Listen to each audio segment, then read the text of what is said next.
En un peu plus de 60 ans d'existence, le lycée Robert Doisneau de Corbeil-Essonnes a accueilli un grand nombre de personnes ayant acquis une certaine notoriété. Jean-Claude Bourret fut surveillant en 1961 et 1962 et il rencontra François Léotard, comme on peut le voir sur cette photo. Au milieu, le proviseur, M. Castel, le proviseur, l'intendant, M. Guibert, et M. Guillemin, surveillant général, M. de Bernardi, surveillant général. Sur cette photo, il y a deux personnes connues, Jean-Claude Bourret, qui était surveillant à l'époque, et François Léotard, qui était professeur de lettres, si je me rappelle bien. Ils avaient été là parce qu'ils étaient là ce jour-là, et ils avaient pris un échantillon de gens qui travaillaient au lycée technique à ce moment-là. Autre personnalité du monde politique, Alain Vivien, qui fut professeur de 1964 à 1973. Alain Vivien, qui est devenu député en Seine-et-Marne. Dans les premières années, toujours, Jean-Pierre Castaldi, dont les parents habitaient Paris, était élève à l'internat en 61-62.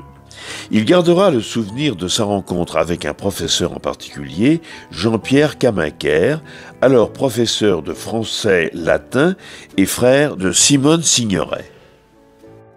Autre personnalité dans le monde du spectacle, Bernard-Pierre Donadieu, qui était élève en internat de 61 à 68.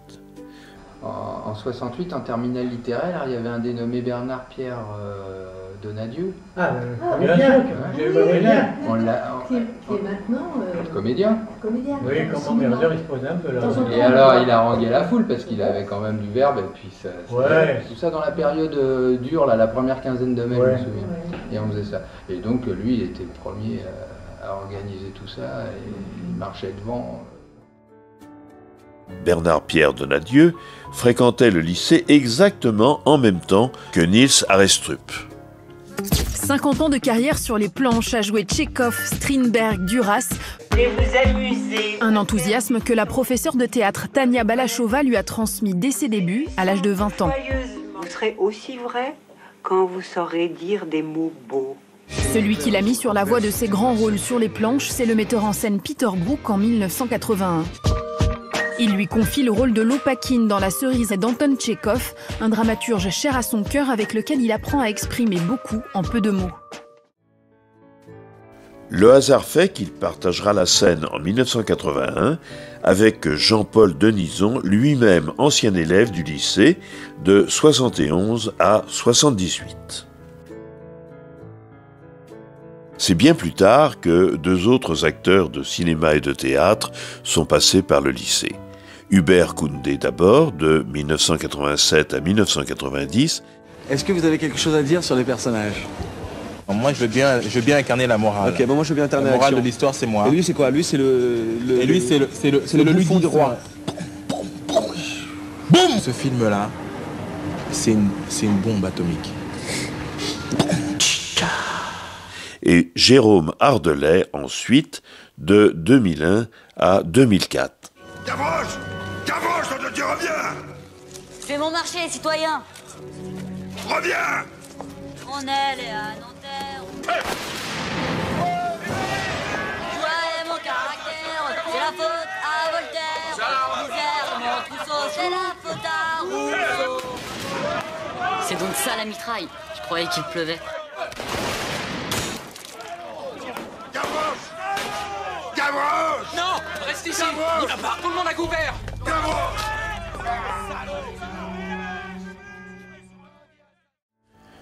De 1968 à 71, une figure emblématique de l'architecture contemporaine française a fait ses études au lycée de Corbeil, Dominique Perrault. C'était un ancien de Saint-Mini, mais il est arrivé en seconde ici au lycée. Il a fait oui, il était ici. Il a dit première terminale, il a passé son bac ici à Corbeil. Dominique. Oui. Ouais. L'architecte. 250 candidats en lice en février dernier, un seul projet retenu mercredi, celui de l'architecte français Dominique Perrault. Diplômé de l'école d'architecture de Paris 6 en 78, il a débuté sa carrière dans la fonction publique. L'usine Somme-Loire à Châteaudun lui vaut en 84 un premier prix d'architecture et de maître d'ouvrage. L'hôtel départemental de Bar-le-Duc, l'usine des eaux d'Ivry-sur-Seine, puis l'école d'ingénieurs de Marne-la-Vallée confirment à 36 ans une notoriété nationale. Quelle image me reste-t-il de 68 ? L'autostop. J'habitais en banlieue, près d'Orly. Évidemment, je voulais venir à Paris parce que le lycée était en grève, etc. Donc, j'avais 14-15 ans. Donc, il fallait aller à Paris, il n'y avait pas de moyen de transport, donc l'autostop. Et l'autostop, autoroute du Sud, pour venir sur le boulevard Saint-Germain, boulevard Saint-Michel. Ça marchait plus ou moins bien. Ceci dit, voilà, ça c'est mon souvenir de 68. Parmi les autres personnalités ayant fréquenté le lycée, 3 d'entre elles se sont illustrées dans le monde du sport. Jean Ferrignac d'abord, qui était professeur d'EPS de 1961 à 1967. Bien sûr, on savait que c'était une vedette et qu'il jouait en équipe de France. Certains, lorsqu'il y avait des matchs de l'équipe de France, il y avait le foyer social éducatif, le FSE, affrêtait un car et emmenait les internes en particulier. Ça leur permettait de faire une sortie à Coubertin, voir jouer Jean Ferrignac. Le lycée de Corbeil était très spécialisé en hand. On avait 2 profs de gym qui faisaient partie de l'équipe de France de hand, Ferrignac et Thomas. Ouais, Thomas, c'était l'avant-centre. Jean-Claude Thomas, qui était également professeur d'EPS de 1959 à 1969.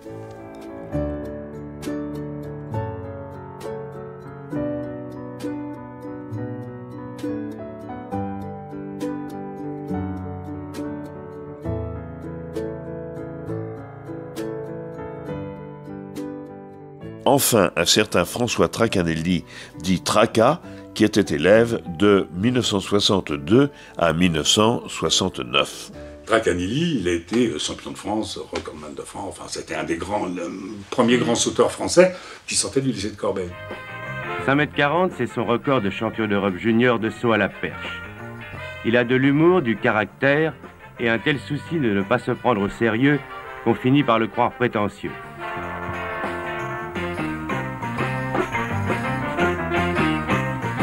Pourtant, le saut à la perche n'est qu'un aspect de ses ambitions, au nombre desquelles il a inscrit ses diplômes universitaires, son goût de vivre en sans contrainte et, si tout va bien, une médaille d'or aux Jeux Olympiques de Munich. Rien en effet ne paraît impossible à François Tracanelli. Il croque à belles dents dans son aventure californienne et rien ne lui paraît insurmontable, que ce soit le gigantisme américain ou une barre un jour peut-être à 5,60 m.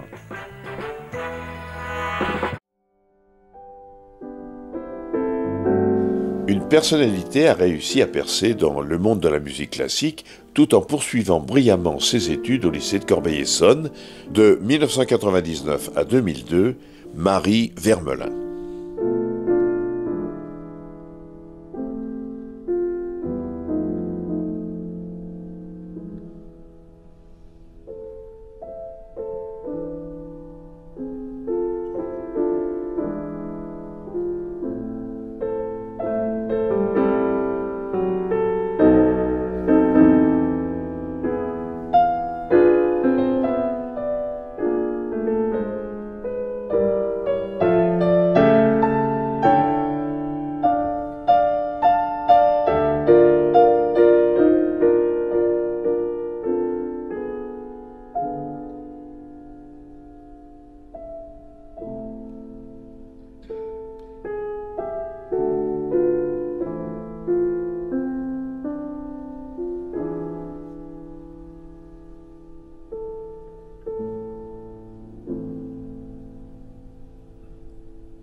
Enfin, élève de 1986 à 1988, puis professeur de lettres modernes et cinéma audiovisuel de 2006 à 2007, Isabelle Brocard.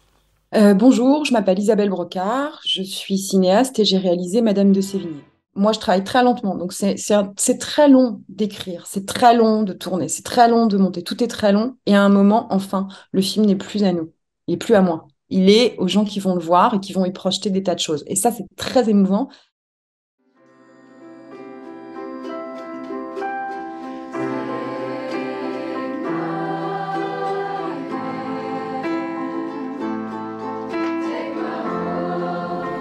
avait vraiment un sentiment d'appartenance. Moi, j'ai, en tant qu'élève et en tant que prof, appartenu à ce lycée.